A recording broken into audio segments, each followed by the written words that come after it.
All right, hi guys. In your packet, you have this helpful page called Capacity, and I just wanted to explain it. On this left side right here, this is our poster that we had hanging up in our classroom. The left side says customary, and there's a little United States flag, because in the United States, and there's about 3 or 4 other countries in the whole world that use customary, and we have fluid ounce, cup, pint, quart, and gallon.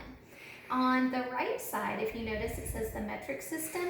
It says all the rest of the world and scientists. So that's the metric system is what pretty much everybody else uses. And we have milliliters and liters.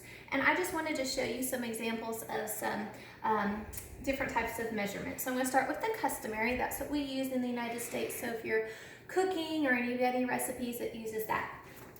The first one, this little, hang on. This little tiny cup, this is a little measurement cup for medicine, and this is called fluid ounce. A lot of times, this is not really used in recipes, that kind of thing. This is more tiny measurements of a type of liquid. So this is what a lot of times you take your medicine, and this is called a fluid ounce. Okay. The next is a cup. And most of you have seen one of these in the kitchen with me doing science experiments. This is a cup. So we have a cup, and then we get a little bit bigger. We have a pint. This is 1 pint, and this is a heavy whipping cream. It's bigger than those milk cartons we have at school. So we have a cup, we have a pint. Oh, here's another type of pint. This is some milk I got at the donut store. So this is a pint. They're the same amount of measurement, a cup, pint. Then this Gatorade bottle is the size of a quart. So as you can see, it gets larger and larger. And then in the customary, we have a gallon. And you're used to that with a gallon of milk. So we have cup, pint, quart, and then a gallon. So in the customary, what we use in the United States, these are our 4 main measurements. And then occasionally, sometimes, you'll see the measurement of a fluid ounce. Now, the metric system uses liters and milliliters. Let me grab those. Okay. Milliliter, think of it as the tiny eyedropper we've used in science. Milliliter. I think of the prefix milli, like mini. Milli, it means something kind of small. And so 10 drops, you know how we use that in science? 10 little drops out of this would be 1 milliliter. So milliliter. Then this is a liter.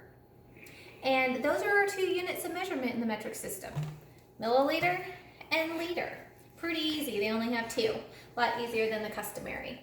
But you often see this is a 2 liter. When you buy sodas, they come in this size. It's difficult to find liters, but a 2 liter is 2 of these size. So when you guys are doing your pages in here this week, we have, here's an extra helpful little page in there if you want to look at that. But this page talks about all the customary. So if you were going to have a car's gas tank, would you put 10 gallons in it? Ooh, 10 of these? Or would it hold 10 cups? So you'd have to think which one is the most reasonable answer. So for our filling out our gas tank, we would use 10 gallons.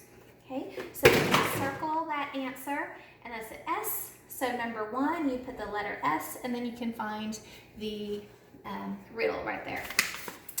Then the last page in here, or yesterday for Thursday, how should I measure? If you were going to fill up this swimming pool, would you use milliliters? Would you use milliliters to fill up a swimming pool? Or would you use liters to fill up your swimming pool? Now, liters would still take a long time, but it would be much faster than actually using milliliters.